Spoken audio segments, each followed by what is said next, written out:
नमस्कार, सलाम, नमस्ते, सत श्री अकाल। मैं काइट ज़ोरेस मिठाई वाला अलर्ट सिटीजन ग्रुप मुंबई से आपके सामने एक बार फिर से हाजिर। आज जैसे भी आपको सभी को पता है कि महाराष्ट्र में विधानसभा के चुनाव का दिन था और चुनाव 6:30 बजे ख़त्म हुए। काफ़ी भारी मात्राओं में मतदान हुआ है। हर जगह मुंबई की 288 कॉन्स्टिट्यूंसी 288 कॉन्स्टिट्यूंसीज में वोटिंग हुई है। मुझे फ़ोन आ रहे थे, मैसेज आ रहे थे, ये जानना चाहते थे कि मैं कौन सी पार्टी को सपोर्ट कर रहा हूँ। लेकिन मैंने हर किसी को यही जवाब दिया है कि मैं किसी भी पार्टी को सपोर्ट नहीं कर रहा हूँ, ना कि कांग्रेस हो या बीजेपी हो, जैसे कि एमवीए या महाविकास आघाड़ी या तो नेशनल डेमोक्रेटिक अलायंस एनडीए। मैं इन दोनों में से किसी को भी सपोर्ट नहीं कर रहा हूँ।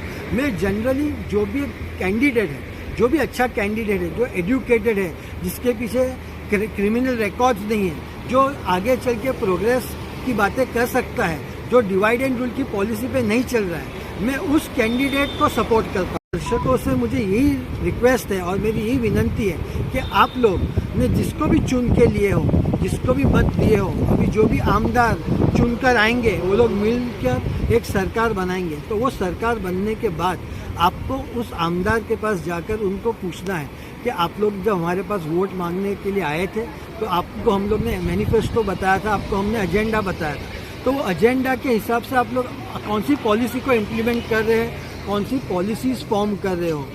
लेकिन क्या मुंबई का कोई ट्रैफिक कंजेशन का प्रॉब्लम नहीं है? क्या मुंबई की लेडीज़ को रेगुलर पब्लिक यूरिनल्स की ज़रूरत नहीं है? क्या मुंबई के बच्चों को अच्छे एसएससी स्कूल्स की ज़रूरत नहीं है? मुंबई में हर जगह पर हेल्थ के अलावा, एजुकेशन के अलावा, ट्रैफिक के अलावा और भी काफ़ी सारे प्रॉब्लम्स हैं। जैसे कि मुंबई का बेसिक प्रॉब्लम है, यहाँ का हेल्थ का इशू है। कितने सरकारी अस्पताल है जहाँ पर फैसिलिटीज़ अवेलेबल नहीं है। जैसे कि जे अस्पताल का ये केस है, मैंने किसी को एडमिट करवाया था हमारे अलर्ट सिटीजन ग्रुप के माध्यम से। उसके बाद उनको वहाँ पर एक स्लीप पैटर्न स्टडी की टेस्ट होती है। वहाँ उन्होंने बोला कि यहाँ पर अस्पताल में जो मशीन है, ये मशीन यहाँ अस्पताल में काम नहीं करेगा, आपको बाहर से जाके टेस्ट करवाना पड़ेगा। उन्होंने जहाँ पर टेस्ट करवाने के लिए रेफरेंस दिया था, वहाँ का एस्टिमेट है 9,000 रुपीज़। एक आम आदमी जो पॉवर्टी लेवल के नीचे तो नहीं है, लेकिन फिर भी वो सरकारी अस्पताल में क्यों जाता है कि उसको अच्छा इलाज चाहिए और उसका फ़ायदा हो, उसको सस्ते में इलाज चाहिए या तो फिर बिल्कुल फ्री इलाज चाहिए। तो मशीन ऐसा प्रॉब्लम था कि जे हॉस्पिटल की मशीन ही वो टेस्ट के लिए नहीं चल रही थी। तो उन्होंने बाहर से जहाँ पर रेफरेंस दिया वहाँ पर 9,000 रुपीज़ का उन्होंने एस्टिमेट दिया।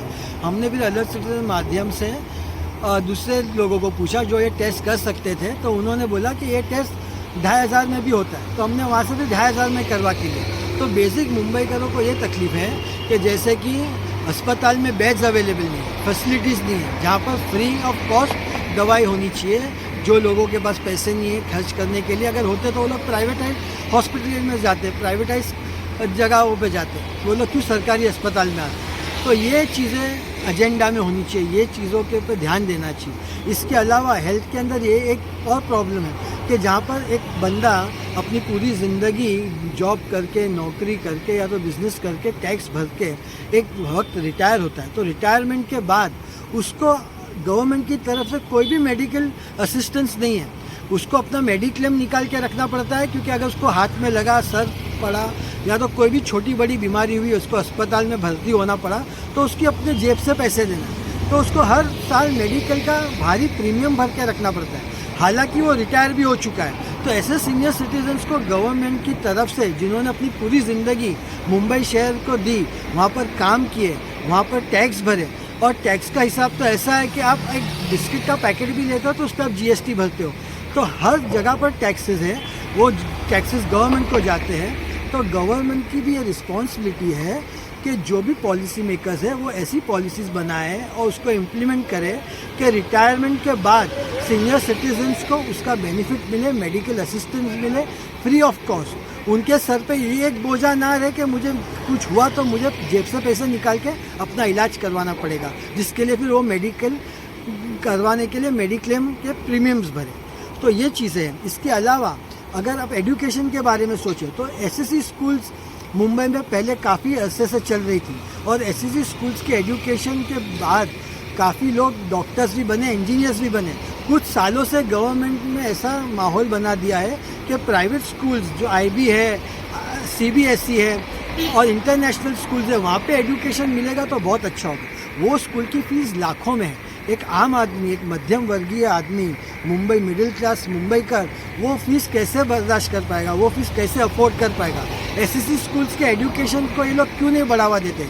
उसके इंफ्रास्ट्रक्चर को इम्प्रूव करना चाहिए। वहाँ के स्टाफ, इनको गवर्नमेंट एडेड स्कूल है एसएससी, तो उसको गवर्नमेंट को वहाँ पे स्टाफ अच्छा देना चाहिए, जिससे वहाँ पे भी अच्छा एजुकेशन मिल सकता है। और ना सिर्फ मुंबई के मिडिल क्लास और लोअर मिडिल क्लास भी जाएंगे, बल्कि अपर मिडिल क्लास जो इंजीनियर और डॉक्टर्स बने हैं पहले एसएससी एजुकेशन लेकर ही, उनके बच्चों को भी वो लोग वहाँ पर भेजेंगे।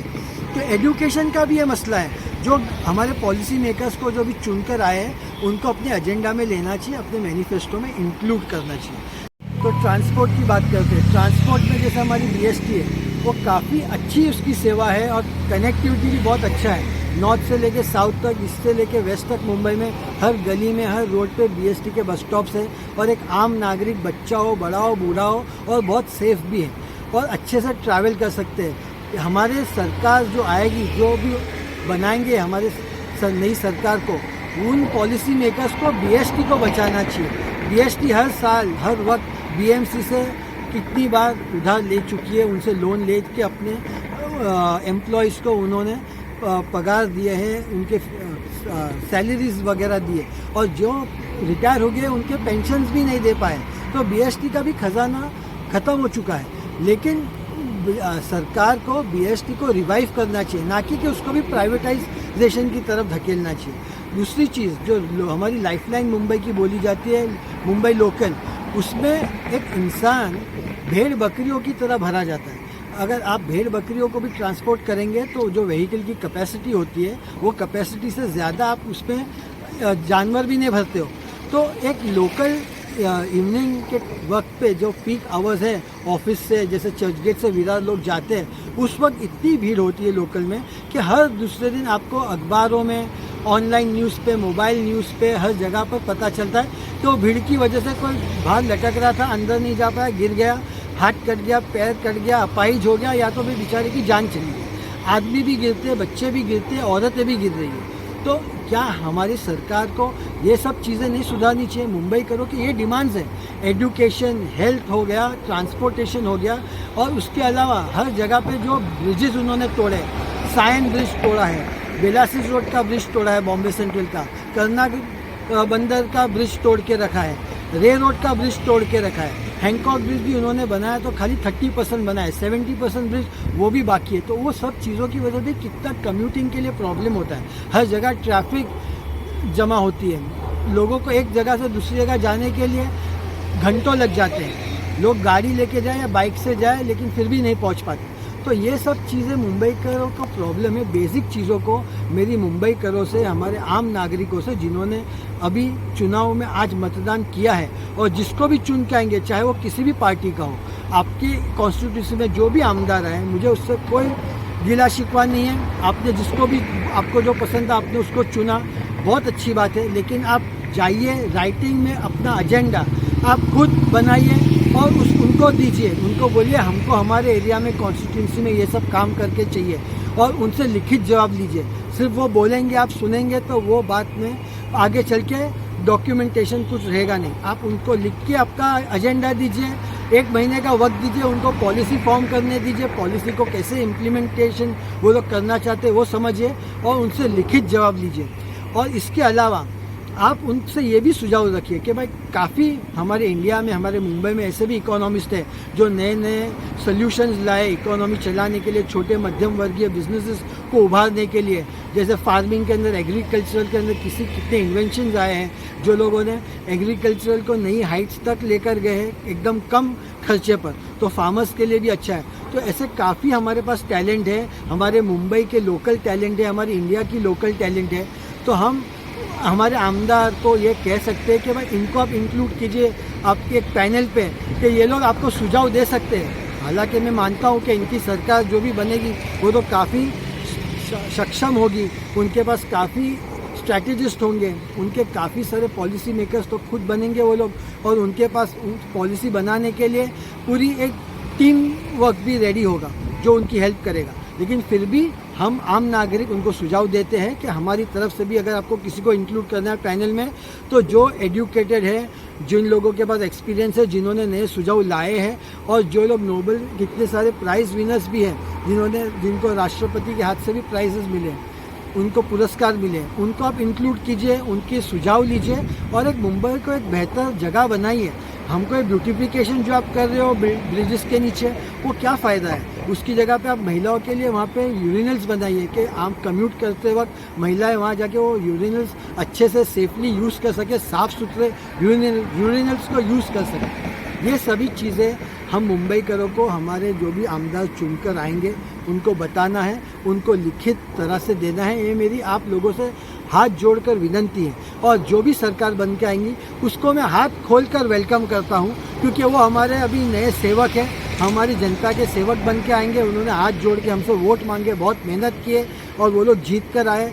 मैं उनका वेलकम करता हूँ हाथ खोल के, और हमारी जनता को हाथ जोड़ के बोलता हूँ कि आप लिखित तौर से आपका एजेंडा उनको दीजिए और मुंबई को एक अच्छा, सेफ, सिक्योर और प्रोग्रेसिव सिटी बनाने के लिए, महाराष्ट्र को एक अच्छा स्टेट बनाने के लिए, ऑल ओवर इंडिया एक एग्जाम्पल बनाने के लिए अभी हमारे पास, हमारी नई सरकार बनेगी तो हमारे पास मौका है। ये मौका हाथ से मत जाने दीजिए।